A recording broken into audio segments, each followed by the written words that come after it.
এই উম্মত তো এক নেকি দিয়া জান্নাতে যাবে। কয় নেকি দিয়া?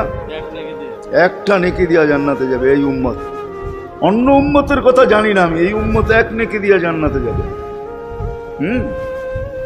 নবীর একটা আদর্শের কারণে জান্নাতে যাবে। সিরত মানি আদর্শ, আর এটা আমরা কদমে কদমে মুহতাজ।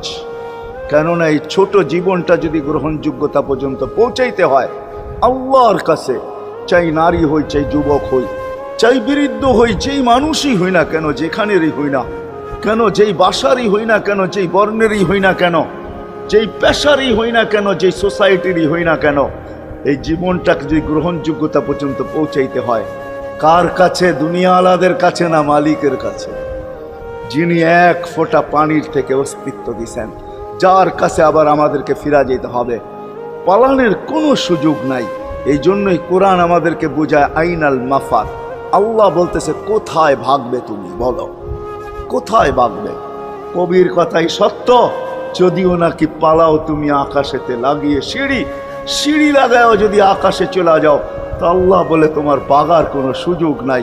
কেননা ইল্লা বিসুলতান, ওইখানেও আমার রাজত্ব, এইখানেও আমার রাজত্ব,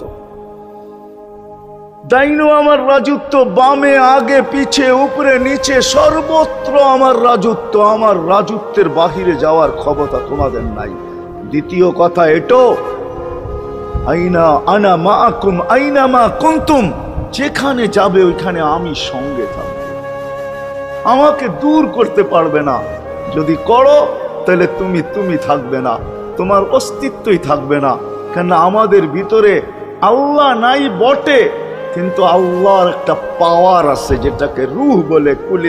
কুলির রূহ মিন আমরি রব্বি, আল্লাহর একটা পাওয়ার, একটা সিফত